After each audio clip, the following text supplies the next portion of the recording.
Tidak ada siang dan malam lebih indah aku lalui Umar, melainkan ketika Rasulullah berada di atas pangkuan. Kita sesayang apa sama istri, Pak? Berapa lama tahan istri tidur di atas paha Bapak? Tegak-tegak lagi ya. Kau gemuk sekarang. Dulu ya langsing kau. Sekarang badan kau berat.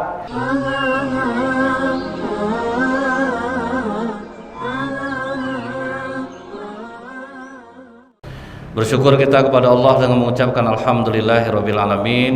Bersolawat kita kepada Rasulullah sallallahu alaihi wasallam dengan mengucapkan Allahumma sholli ala Muhammad wa ala alihi washabbihi wasallim. Semoga dengan memperbanyak solawat kita mendapatkan syafaat di yaumil akhir kelak. Sedikit kita memurojaah kajian kita masih dalam kitab Bilik-bilik Cinta Rasulullah. Sebulan kemarin saya tidak datang ya Pak ya. Jadi bulan yang satu lagi saya sempat mencatat. Jadi kita sampai kepada Bai'at Aqobah yang pertama. Jadi waktu Bai'at Aqobah yang pertama selesai, kemudian tahun berikutnya Bu, datang sekitar 72 orang dari Madinah. Jadi yang awalnya cuma 13 orang Bai'at Aqobah yang pertama, Bai'at Aqobah yang kedua 17 orang datang Pak menghadap Rasulullah SAW.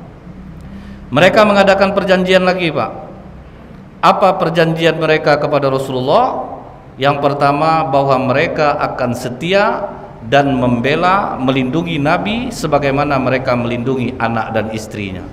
Jadi memang baiat mereka tidak ringan Pak. Membela Nabi seperti membela istri dan anak sendiri. Artinya Bu, rela mati Pak demi Rasulullah SAW. Jadi inilah cara baiat dalam Islam Pak. Ketika Utsman bin Affan berbeda pendapat dengan Abu Dzar Al-Ghifari, jadi Abu Dzar Al-Ghifari ini disuruh pulang Pak oleh Utsman bin Affan karena dia mengaudit harta Muawiyah. Jadi daripada ribut, karena Abu Dzar ini orangnya agak keras Bu. Begitu dia lihat Muawiyah hidup agak senang, ditengoknya rakyat ada yang susah, apa katanya kepada rakyat Pak? Asah pedang itu, penggal kepala orang-orang kaya. Waktu itu Abu Dzar karena memang dia cinta kepada orang-orang miskin. Karena menurut dia Pak, tidak boleh kita ini kaya. Itu pendapat Abu Dzar Al-Ghifari.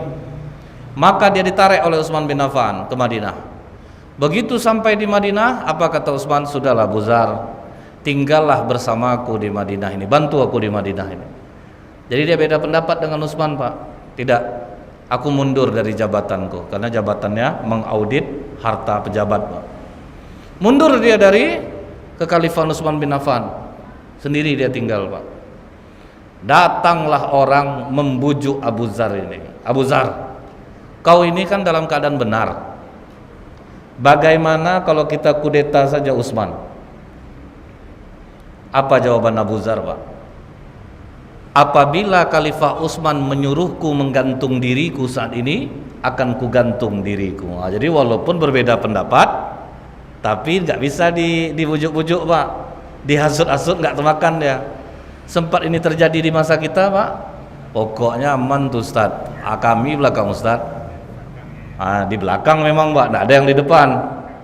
Jadi kalau Islam Pak, kekhalifahan itu baiatnya betul-betul setia kepada pemimpin, karena pemimpinnya memang orang yang taat, yang dijamin Allah dan yang dijamin Rasulullah masuk surga. Itu memang udah ada jaminannya. Kemudian mereka berjanji lagi bahwa ikut berjuang membela Islam dengan harta dan jiwanya. Abdurrahman bin Auf Pak, walaupun kaya raya, bukan nyumbang aja, perang juga ikut Pak. Kalau kita kan biasanya kan kalau udah banyak nyumbang Pak, gotong royong aja nggak ikut lagi tuh Pak. Gotong royong nggak ikut lagi, segan orang ngajak dia Bu. Bapak tuh nggak kita aja, baik-baik kok sedikit banyak nyumbang masjid tuh, biar elah.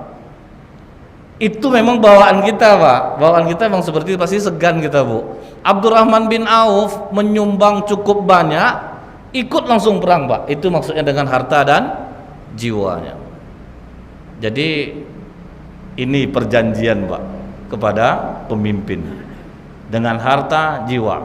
Jadi tidak cukup aja dengan harta, jiwa pun mereka berani korbankan. Kemudian lagi berusaha memajukan agama Islam dan meyakinkan kepada kerabat-kerabatnya. Kita ambil contoh, Bu, Sa'ad bin Abi Waqqas. Sa'ad bin Abi Waqqas itu, Pak, orang kaya. Pas dia berdagang, terdengar dia ada seorang pendeta Yahudi mengatakan, "Kau dari mana?" "Dari Mekah." "Belum tahukah kau bahwa seorang Rasul akan muncul dari kalangan kalian?" Gelisah Sa'ad bin Abi Waqqas waktu berdagang di Syam itu.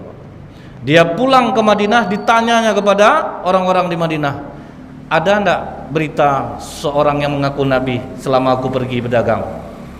"Ada, Muhammad ngaku Nabi itu." "Siapa aja pengikutnya sekarang?"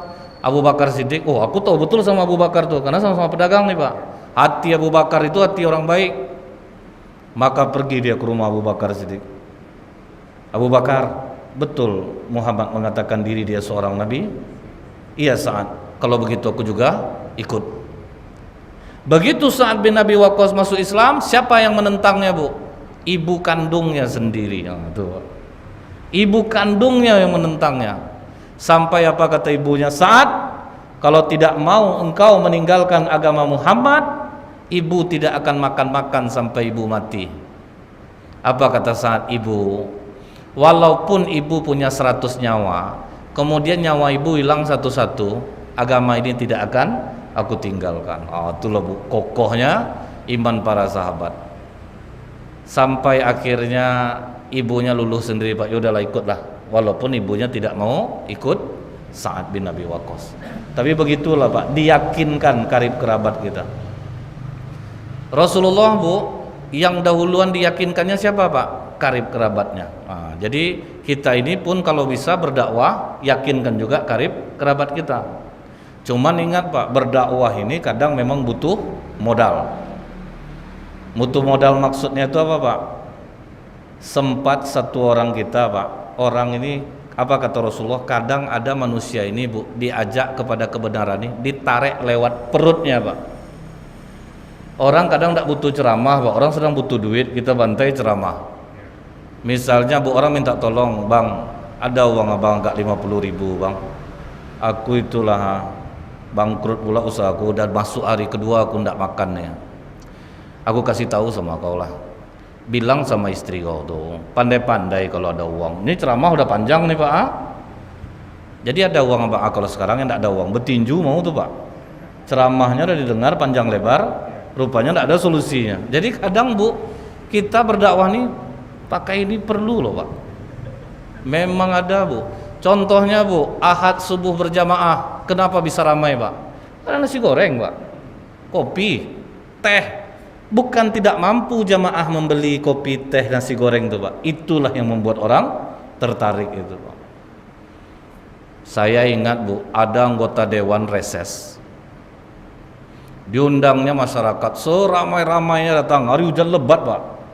Sampai saya ucapkan salut saya kepada anggota dewan ini. Berarti Bapak memang menjalankan amanah, Pak. Hujan lebat seperti ini ramai masyarakat yang datang ke tempat Bapak. Baca undangan tuh baik-baik dulu, Ustaz. Rupa di bawahnya, Bu, yang datang Indomie sekardus, minyak goreng sekilo, telur sepapan, beras 10 kilo, Pak. Apa enggak ramai, Pak? Jadi memang ada perlunya. Orang mengumpulkan untuk dunia aja rela dia habis, Pak, ngumpulin orang. Apalagi kita untuk akhirat ini, Bu. Sempat satu orang ibu-ibu, "Kau mau dengar ceramah enggak? Aku kasih 10.000. Ramai nih, Pak. Sempat satu bapak bawa satu orang 10.000. Tiap kali ceramah lumayan penuh masjid ini, Pak. Itu pendapat saya. Janganlah Bapak amalkan. Kadang orang nanti, Pak, dikasih 10.000, awak dia ngelanjo jawab, "Pak, wala biar bodoh ikole, Pak." Nggak ada suruh-suruh jangan ceramah, nanti kena itu kan pula nanti, Pak.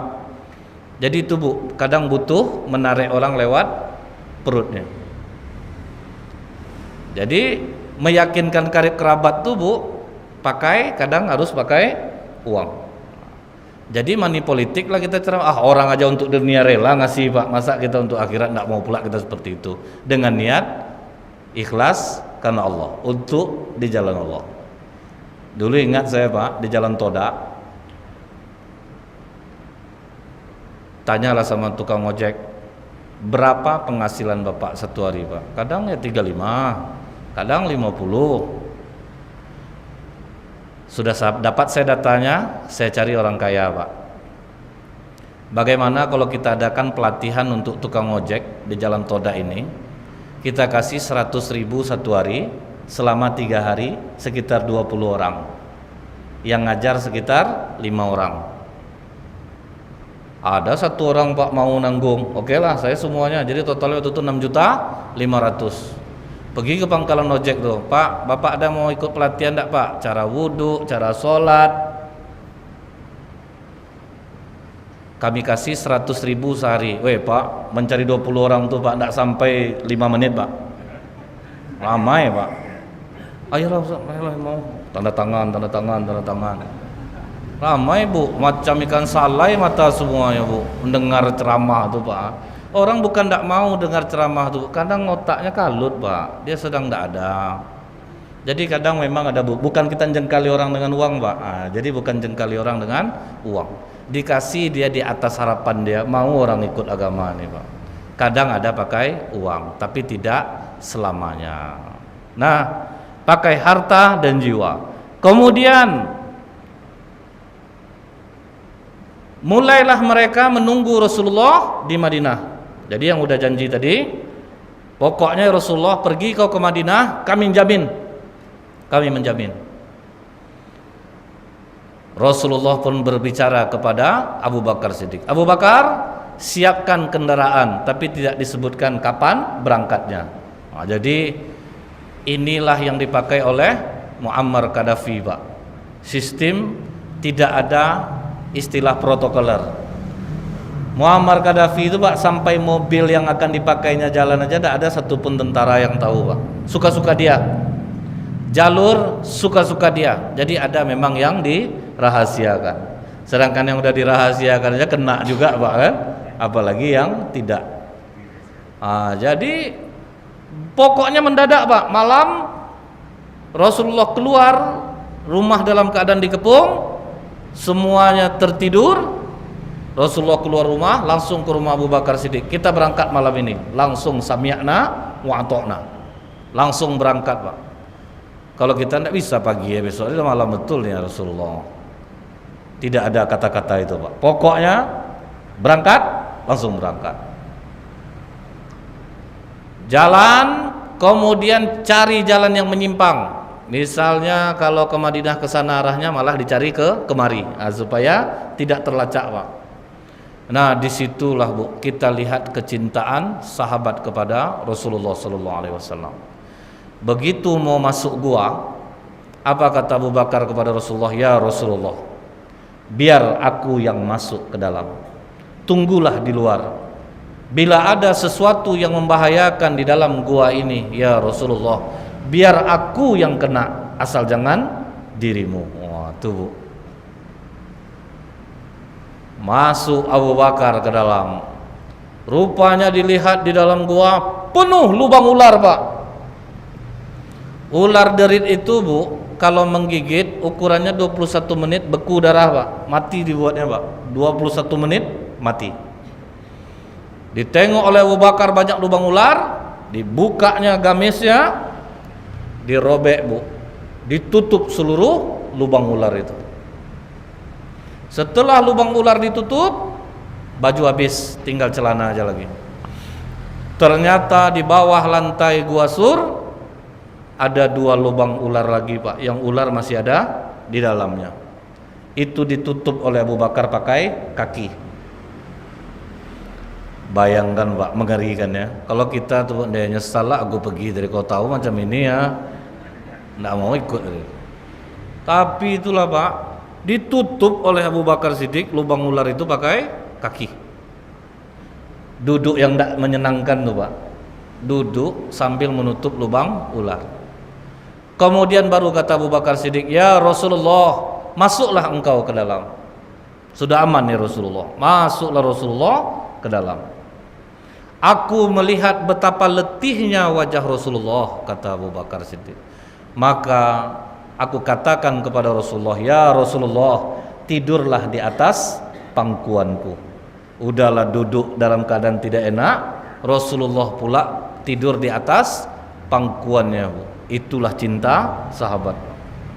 Malah apa kata Abu Bakar kepada Umar menceritakan, tidak ada siang dan malam lebih indah aku lalui Umar, melainkan ketika Rasulullah berada di atas pangkuan. Kita sesayang apa sama istri, Pak? Berapa lama tahan istri tidur di atas paha Bapak? Tegak-tegak lagi ya. Kau gemuk sekarang. Dulu ya langsing kau. Sekarang badan kau berat. Terasa ya, Bu ya? Sabar ya, Bu ya? Sabar. Dari ketawa Ibu nampak, Bu, Ibu merasakan hal yang saya ceritakan ini. Kalau dulu ya lah Pak, awal-awal boleh lah.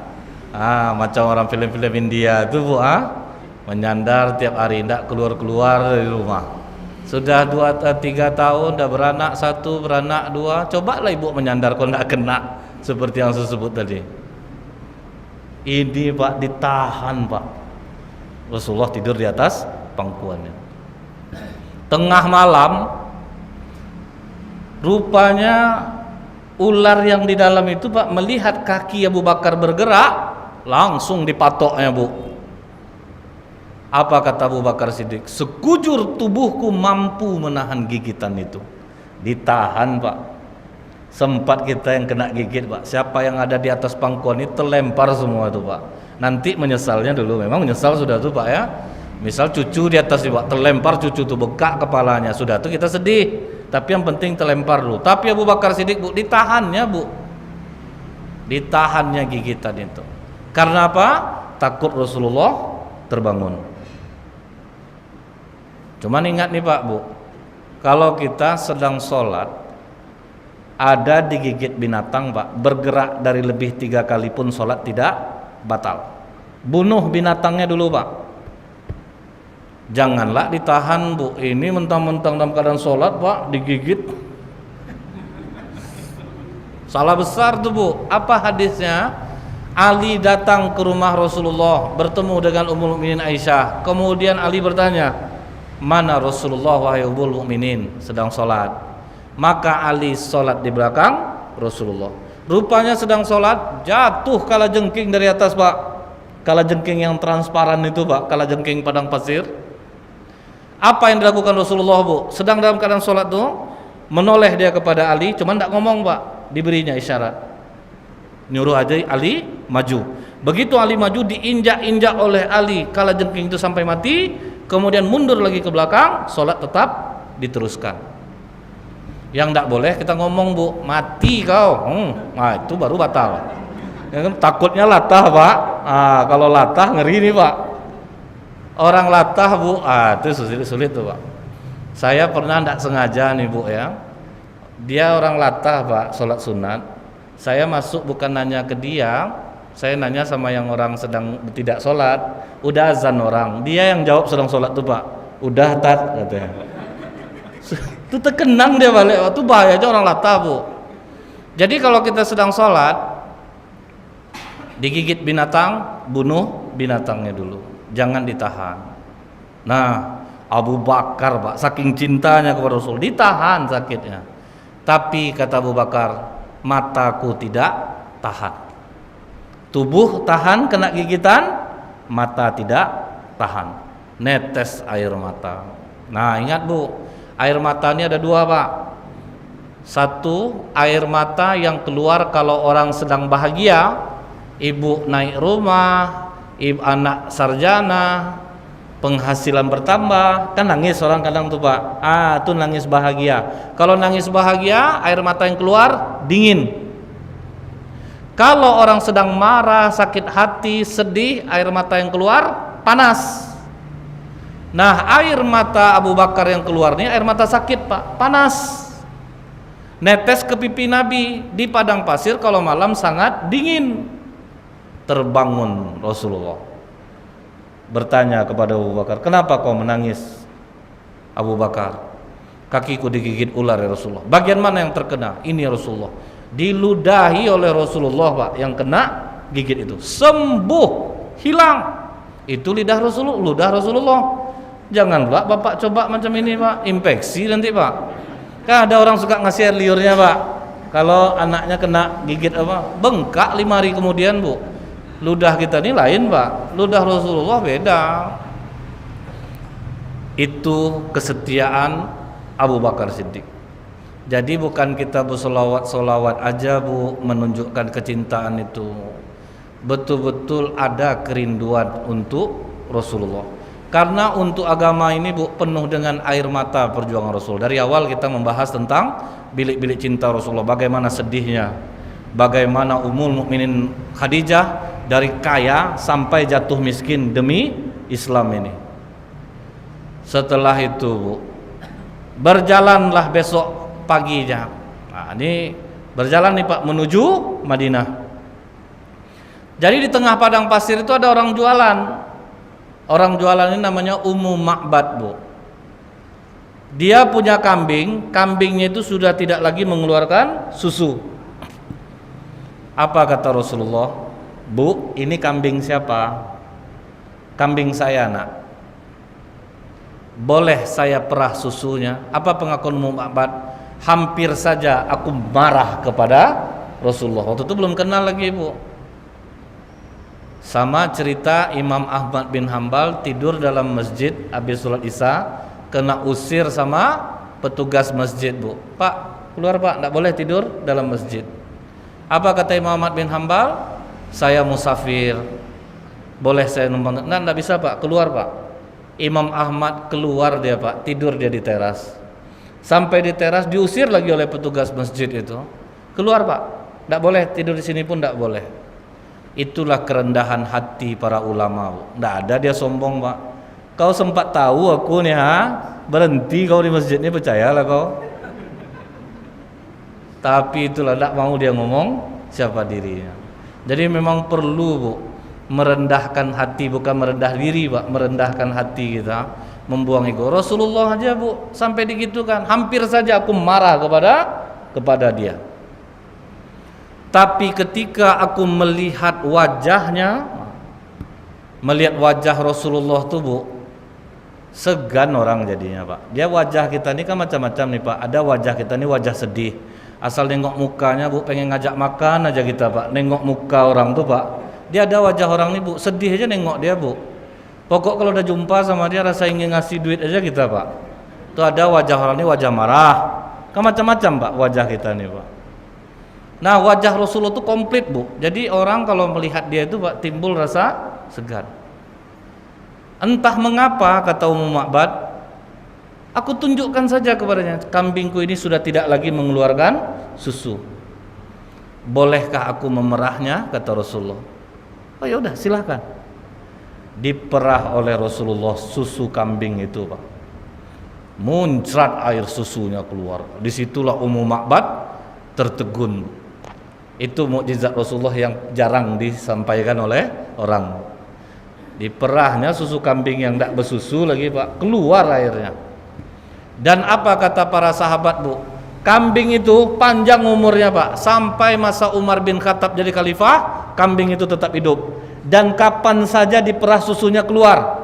Mau pagi, mau siang, mau sore, mau malam, pokoknya keluar terus, Bu. Itu keajaiban kedatangan Rasulullah. Kalau kita merah susu, Pak, kambing menyusu stres kita buat, Bu. Nggak mau dia nyusu, nggak mau keluar susunya lagi. Karena kita ini, Bu, berbeda. Kalau kita ini ada masing-masing, Pak, tangan cocok nanam cabai, ada yang cocok, yang tidak cocok nanam bunga. Jadi kita ini sudah diberikan Allah kelebihan masing-masing. Orang banyak kena bedagangnya apa, Pak? Ditengoknya orang bedagang pakai anak-anak laku. Digantinya dagangannya, Pak, nggak bisa. Kita masing-masing ada kelebihan yang diberikan oleh Allah yang tidak dimiliki oleh orang lain.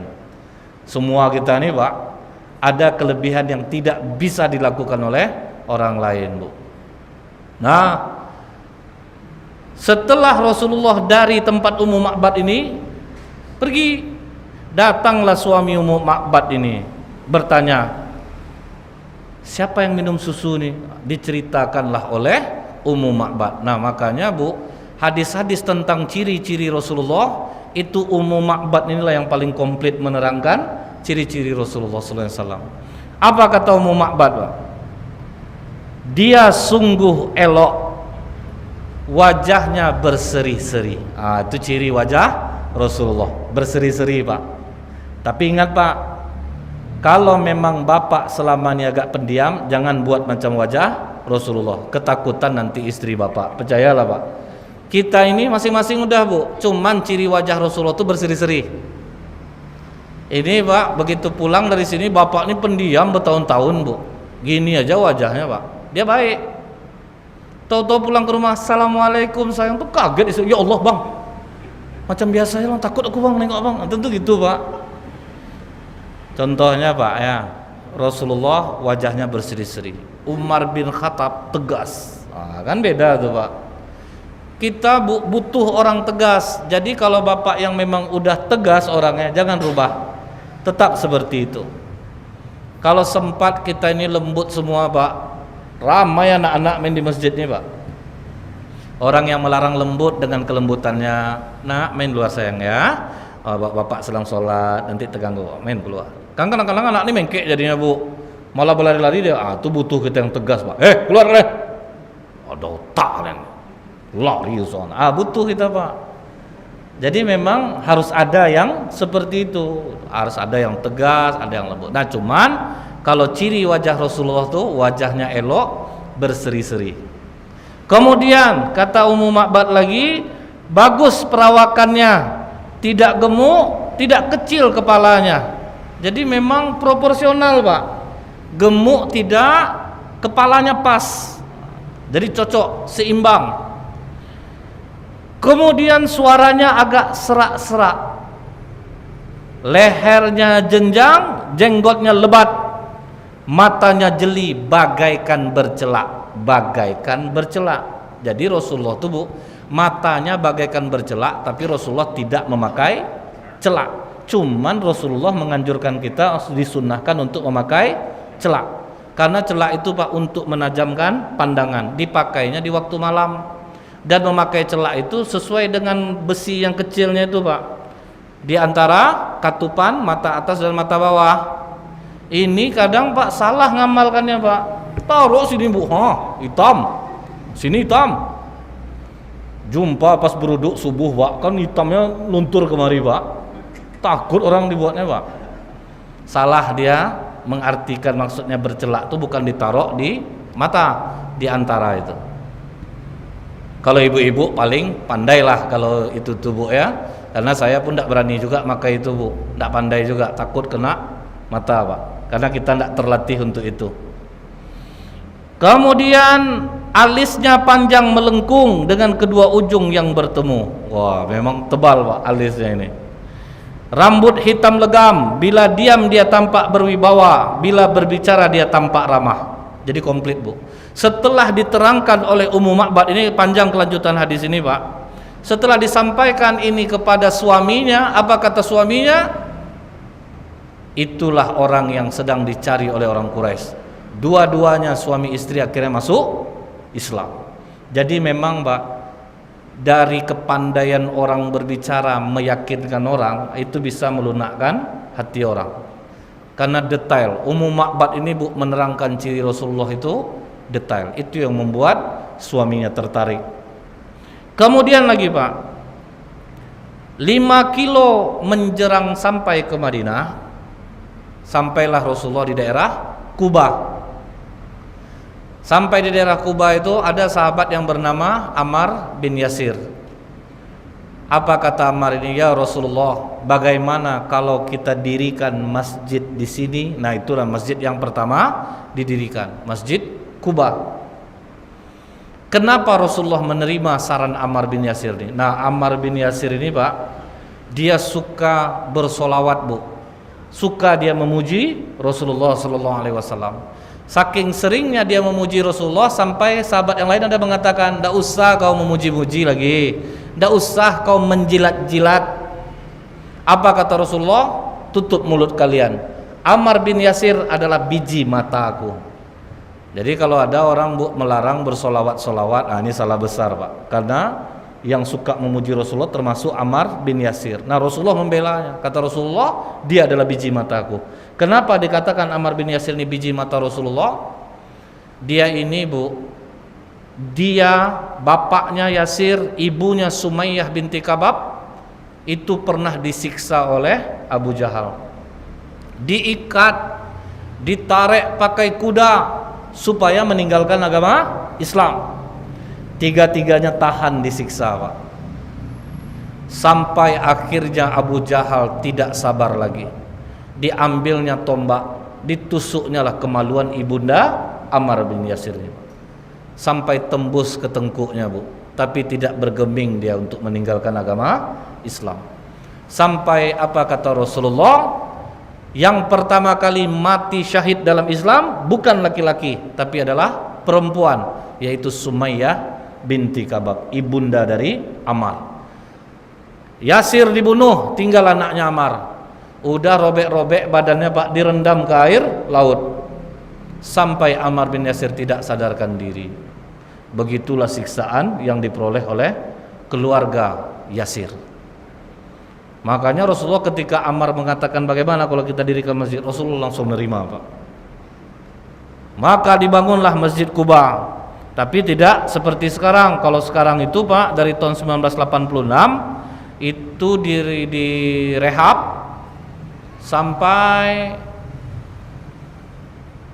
menampung 20.000 jamaah, menghabiskan biaya 90 juta real. Nah, jadi makanya besar sekarang ini. Cuman itulah Bu, salah satu tanda hari kiamat itu masjid akan dijadikan tempat jalan-jalan Pak. Nah, orang banyak sekarang pergi umroh, pergi haji, sholatnya 2 rakaat di Masjid Quba, foto-fotonya lama, foto-fotonya yang banyak Bu.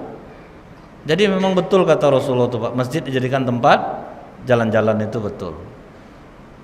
Berapa rakaat lah sholat Pak di Masjid Quba, 2 rakaat, setelah itu keluar langsung Pak, foto kut yang di sana. Nampak kan apanya kubahnya atas, nampak kubah. Jangan jauh betul, dia nampak dia gelap nih. Pokoknya foto itu yang sibuk Pak, setengah jam foto aja Bu. Nah kemudian Pak, Masjid Quba ini disampaikan juga oleh Rasulullah SAW di dalam surah At-Taubah ayat 108. Bismillahirrahmanirrahim. La takum fihi abada, la masjidan assasa ala taqwa min awwali yaum ahaqqu an takuma fihi rijal yuhibbuna ayyatatahharu wallahu yuhibbul mutahhirin. Sesungguhnya masjid yang didirikan atas dasar takwa. Jadi ini maksudnya Masjid Quba Pak, yang betul-betul didirikan bukan untuk mencari popularitas. Jangan sampai membangun masjid pokoknya semenjak saya jadi pengurus, lihat perkembangan. Itu yang tidak boleh. Pokoknya dirikan masjid asal-asal takwa, bukan untuk bertanding-tanding sound system. Kalau sekarang Bu, masjid sama masjid sudah saling menyakiti Pak. Kalau azan, iqomah, silahkanlah arahkan speakernya luar pakai toa. Tapi kalau sudah jadi imam, pakailah speaker yang di dalam saja. Kalau yang pernah jadi imam terasa tuh Pak, azab dibuatnya Bu. Saya pernah jadi imam dulu Bu ya, bertukar ayat saya Pak sama masjid sebelahnya. Saya baca sabihis, dia baca wasabsi, bertukar pas tazakka sama zakkaha itu. Ngeri Bu, susah. Sama-sama terdiam. Saya terlena dengar suara dia, dia terlena pula dengar suara saya Pak. Masjid dekat. Sekarang nih Pak, orang Pak berlomba-lomba membangun masjid itu Pak, popularitas. Ini alhamdulillah masjid tua Pak. Masjid-masjid yang baru-baru bangun nih Bu, ngeri-ngeri Pak. Ada waktu itu donatur, pendapatnya tidak diterima di masjid itu Bu ya, dibangun ya masjid sendiri Pak. Keras hati bapak tuh Pak. Tidak mau dia nyumbang di masjid itu lagi, pendapatnya tidak diterima. Dibangunnya masjid macam adik beradik lah masjid dekat situ jadinya Pak. Saya kasih tahu pengurus, kalau kita pas imam itu speakernya dalam aja Pak. Terganggu saya tadi pas sholat. Itu lumayan tuh Ustaz, subuh tadi masjid situ bilang Allahu Akbar, masjid kita yang ruku. Berapa dekatnya tuh Pak. Masjid sebelah yang bilang Allahu Akbar, masjid sini ruku Pak. Dan itu Bu, rupanya saya sangka di situ saja. Rupanya Masjid Nurul Hidayah dekat Jalan Sudirman, kejadian sama seperti itu. Nurul Hidayah itu tetangganya apa Bu? Darul Amal yang di belakang Telkom. Itu jaraknya 5 ruko cuman tuh Pak. Kalau di garis lurus Bu, hitung meter tuh Pak. Karena ada ruko rumah orang aja yang bentuknya dekat. Pas saya nyampe ke sini deh, Tat, kejadian di sini tuh Tat. Masjid sebelah Allahu Akbar, masjid sini ruku sama rupanya Pak. Yang kasihannya kita pas khotib Jumat Bu, macam berkelahi khotib tuh jadinya Pak. Laki-laki sunnah muakkad datang sholat berjamaah, masjid sebelah lain judulnya Pak, bohong, haram dalam Islam. Kan macam berkelahi jadinya tuh Pak. Ini yang kita sayangkan. Jangan sampai membangun masjid karena popularitas, tapi masjid itu dibangun atas dasar takwa. Makanya Bu, Rasulullah pernah membakar masjid Pak.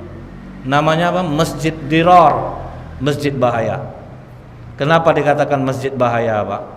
Rupanya orang-orang munafik sengaja bikin masjid itu untuk direncana mau dijadikan benteng Bu. Ditunjuklah imamnya, ditunjuklah apanya.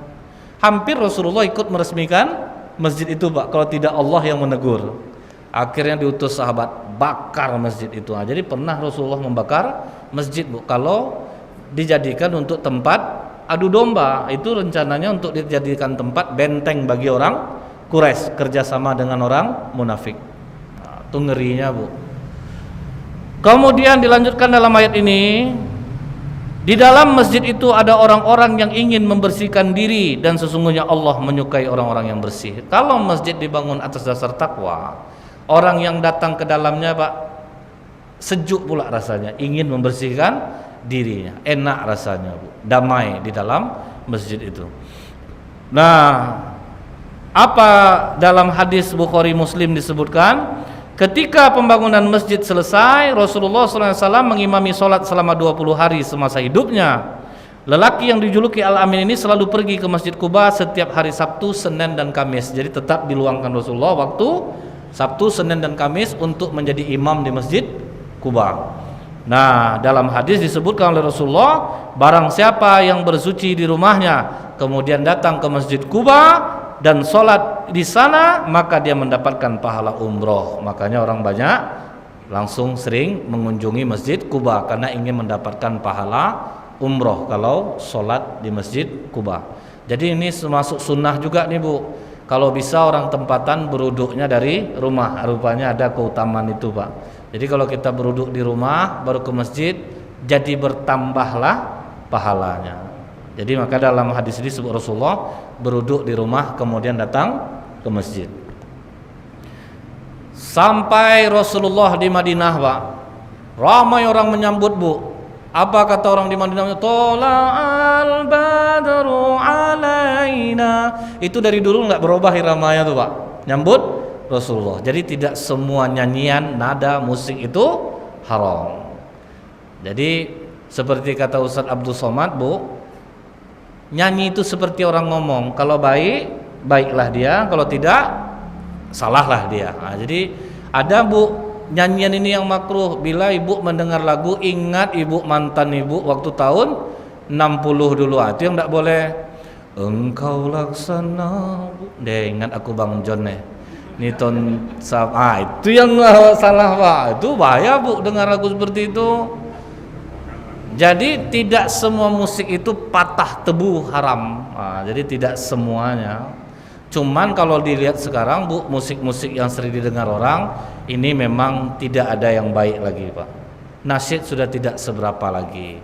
Lagu-lagu yang berisi nasihat tidak seberapa lagi. Karena lagu-lagu sekarang Bu justru mengajak orang kepada kemaksiatan. Kan banyak tuh Bu ya, seperti lagu Cinta Satu Malam lah Pak, kan ngajar orang untuk cinta itu semalam aja, tidak perlu lebih, kan itu memang bahaya. Nah kemudian Pak, setelah disambut berebutlah rakyat Madinah Bu, ya Rasulullah di rumah aku saja, di rumah aku saja, di rumah aku saja. Tentu berebut orang Pak. Semua ingin dapat keutamaan menyervis Rasulullah SAW. Bagaimana cara Rasulullah bijaksananya Bu? Biarkan ontaku ini yang memutuskan. Di mana dia berhenti, di situ aku tinggal. Siapa yang bisa komplain lagi Pak? Onta mau dibisikkan, arahkan ke rumahku, mana tahu onta Pak.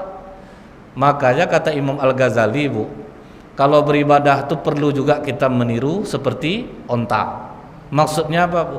Onta itu mau dipuji dia kuat, mau tidak dipuji dia santai aja Bu.